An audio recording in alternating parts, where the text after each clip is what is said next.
गीதை chapter 11 पदम 28 यथा नथीनां बहवों पुवेगाः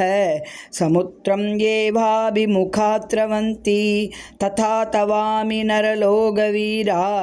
विशन्ति वक्त्राण्यभिविज्वलन्ति यथा போல நதீனாம் நதிகளின் பகவ பல்வேறு அம்புவேகா நீரின் அலைகள் சமுத்திரம் கடல் ஏவ நிச்சயமாக அபிமுகா நோக்கி திரவந்தி பாய்கின்றன ததா அதுபோல தவ உமது அமி இவர்களெல்லாம் நரலோக வீரா மனித சமூகத்தின் மன்னர்கள் விஷந்தி நுழைகின்றனர் வக்திராணி வாய்கள் அபிவிஜ்வலந்தி எரிகின்ற நதிகளின் பல்வேறு அலைகள் கடலை நோக்கி சொல்வது போல இந்த மாவீரர்கள் அனைவரும் எரிகின்ற உமது வாய்களுக்குள் நுழைகின்றனர். பதம் 29 यथा प्रतीप्तं ज्वलनं पतङ्का विशन्ति नाशाय संवृत्तवेगाः तथैव नाशाय विशन्ति लोकास्तवापि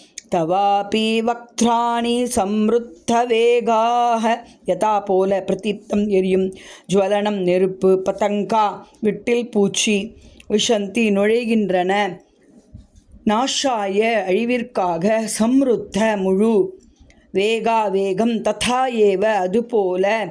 நாஷாய அழிவிற்காக விஷந்தி நுழைகின்றனர் லோகாக எல்லா மக்களும் தவ உமது அபி மேலும் வக்திராணி வாய்கள் சம்ருத்த வேகா முழு வேகத்துடன் கொழுந்துவிட்டு எரியும் நெருப்பில் அழிவை நோக்கி நுழையும் விட்டில் பூச்சிகள் போல எல்லா மக்களும் உமது வாய்களில் முழு வேகத்துடன் நுழைவதை நான் காண்கின்றேன். சர்வம் கிருஷ்ணார்ப்பணம்.